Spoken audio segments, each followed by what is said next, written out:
This is going to be a big confirmation fight. This is going to be one of the biggest ever.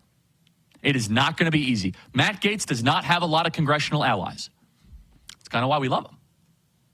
However, some people say, oh, there's no way he can get confirmed. Don't dismiss the power that an incoming president has with a mandate, especially Donald Trump within the Republican Party. Do not discount that. And, you know, it's really funny. Axios says, 10 senators are already against Matt Gaetz. Oh, really? What are their names? Oh, anonymous? That's why. Everyone's a tough guy until it becomes a floor vote and you have to face the music. And I asked this out of a senator this morning who shall remain nameless. He said, Gaetz can't get confirmed. I said, oh, really? How is it that Merrick Garland got out of committee? Let me read what he wrote. And he says, no clue. I'm not in judiciary. But as you know, there are a couple members challenging members on it. Whoa. Hold on. So Merrick Garland, can you guys get me the whip sheet of all the people that voted for Merrick Garland? Merrick Garland received votes from lots of Republicans. Ron Johnson voted for Merrick Garland. And we love Ron Johnson.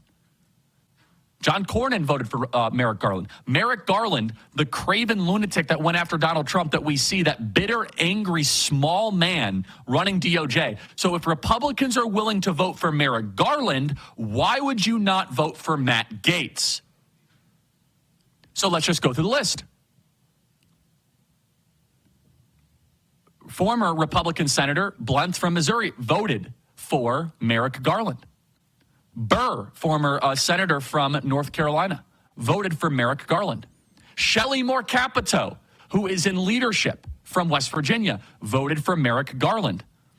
Cassidy from Louisiana voted for Merrick Garland.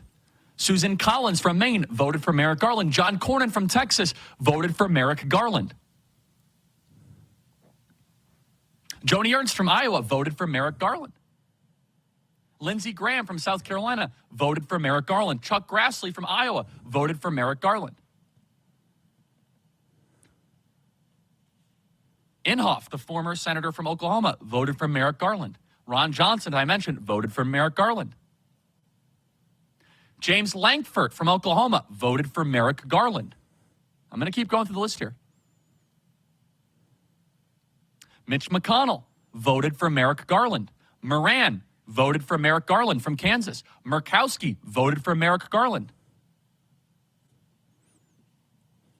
Mitt Romney obviously voted for Merrick Garland. Rounds from South Dakota, Blake's hometown, voted for Merrick Garland. We're almost through the list here. John Thune, your new Senate Majority Leader, voted for Merrick Garland. Tom Tillis from North Carolina voted for Merrick Garland. And to close it all off, that's it. So all of those Republicans voted for Merrick Garland that I just mentioned. If you're going to vote against Gaetz and you also voted against Merrick Garland, then maybe you're consistent. There is not a universe where we will accept on this program or at Turning Point Action where you will vote for Merrick Garland and you will vote no for Matt Gaetz. That will trigger an immediate primary challenge. Immediate. That will not be tolerated. That if you will vote for Merrick Garland but not for President Trump's pick for Attorney General.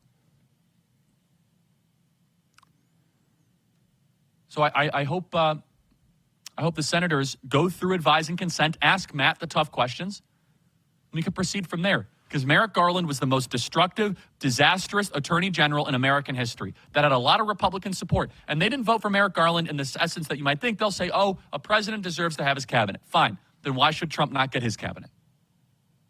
If the rules that you will allow Joe Biden to get his attorney general, why is it that you will not allow Donald Trump to get his attorney general? That will not go over with voters. That will be met with ferocity and opposition.